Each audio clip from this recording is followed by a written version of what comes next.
nasa loob ako ng bus, addict lang nun, nag-video ako. Wala kasing magawa, tsaka napanood ko na yung movie dito sa bus, yung Van Helsing. Tapos konti lang naman yung pasahero ngayon.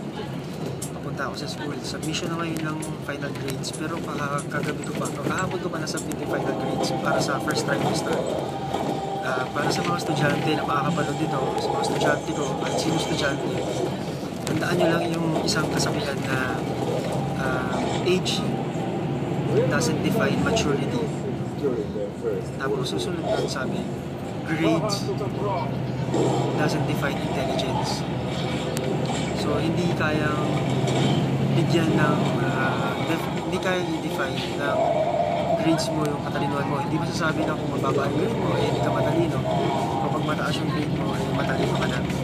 So huwag dadamdamin yung grade na binigay. Kasi we can easily give you a grade of 1 or mas mataas pa sa grade na talagang grade mo kahit hindi mo deserve it. So hindi ibig sabihin matalino ka na. Parang ganito lang yan, yung grades mo din, hindi rin siya magiging basihan para maging successful ka sa buhay. The only definite thing na magagawa ng grade mo, pasado ka, mabigyan ka ng definite date ng graduation mo. Pero yung success sa life, depende pa rin sa tao.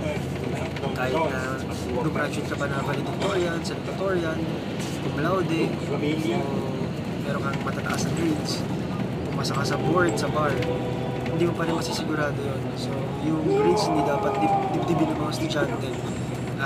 Basta kung hindi ka kataas yung grade mo ngayon, bawi ka na next try. So yun, good luck and see you next try.